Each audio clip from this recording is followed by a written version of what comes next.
On probably the only English lawn in the whole of Peking, several hundred guests from the Commonwealth, friendly countries, but above all China, drank tinned orange juice, Chinese beer, Scotch whisky, and some champagne.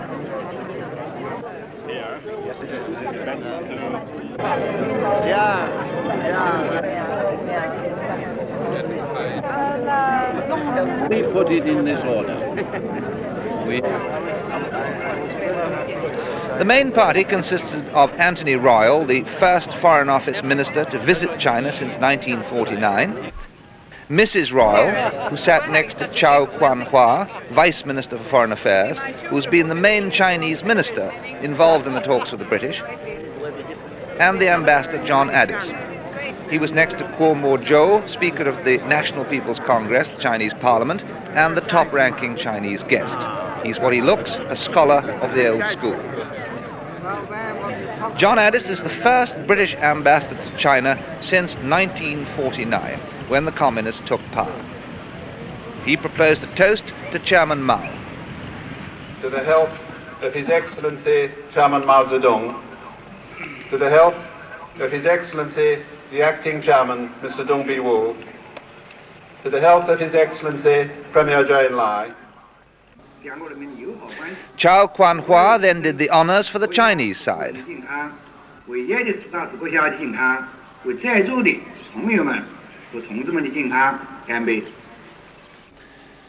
Toasts were drunk in slightly warm champagne. The temperature, even at 7 o'clock, was still in the 70s. Looking at this convivial scene, it was hard to believe that only 5 years ago, another Queen's birthday party was held on the same lawn in very different circumstances. It was then the height of the Cultural Revolution, and only a few intrepid guests braved the mobs in the streets to get here. One dashing diplomat jumped the embassy wall to pay his respects. A month or so later, the embassy was set on fire and gutted. It was rebuilt by the Chinese at their expense in 1969 with apologies. Now, in 1972, it could be said that everything in the garden was lovely. Sandy Gore, News at 10, Peking.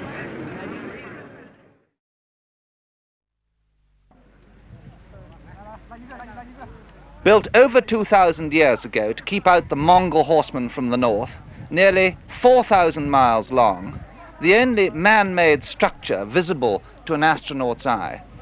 The Great Wall could be a gold mine for the Chinese if only they let in Western tourists.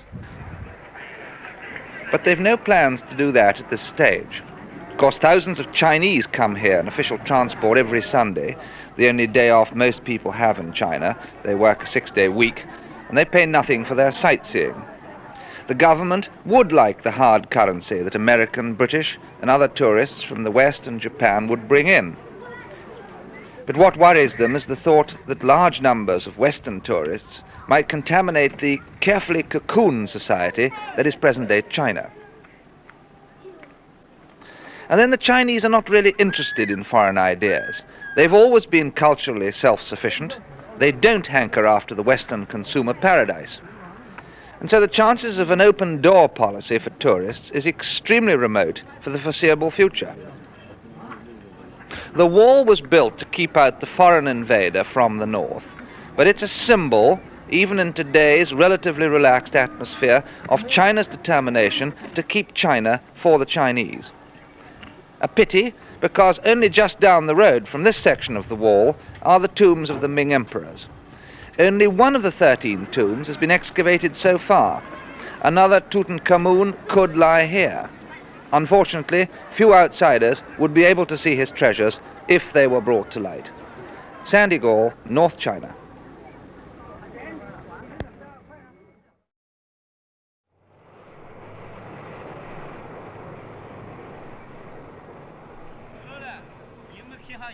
China's 750 million people get up early, usually around 6 in the morning. Physical fitness is a cult, recommended, like so much else, by Chairman Mao. In Shanghai, you can see them doing their exercises soon after it's light in the park beside the Wangpu River. This is the park, legend has it, where they used to have signs reading "No dogs" and "No Chinese allowed." That, of course, was in the bad old colonial days. Like these old men in the park, Shanghai is full of relics. The British consulate on the Bund, the old foreign concession area, is one. Although still British property, it was seized during the Cultural Revolution and is now a seamen's club. And the sign on top reads, "Workers of the world, unite." Shanghai is China's biggest city with a population of 10 million people. It's also her biggest port and her most westernized city. It used to be full of extreme contrasts, millionaires and Western merchant princes living in great style, while at the other end of the scale, beggars scrounged in the gutters. The communists wiped out all that. There's no inflation in China. Prices have stayed virtually the same since 1949. There are no millionaires and no beggars. No private cars. In fact, very little private property at all, but plenty of bicycles. Chairman Mao has transformed the face of China in other ways. You see a lot of the army. But walking the streets, you suddenly realize there are no dogs and no cats about. In fact, there are no pubs, no bars, and no nightlife. After work, people eat and then go to bed, or on a rare evening out, they can watch a ballet performance like this.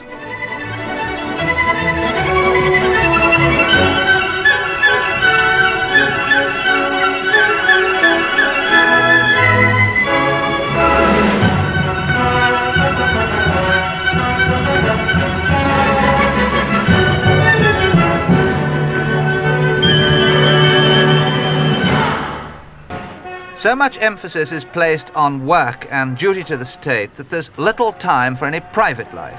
In China, there's no kissing in public at any rate, no holding hands, hardly any couples, no sex before marriage. Offenders are sent to prison. Men are encouraged not to marry before they're 30 and women before they're 25. The recommended number of children is 2. The pill is common.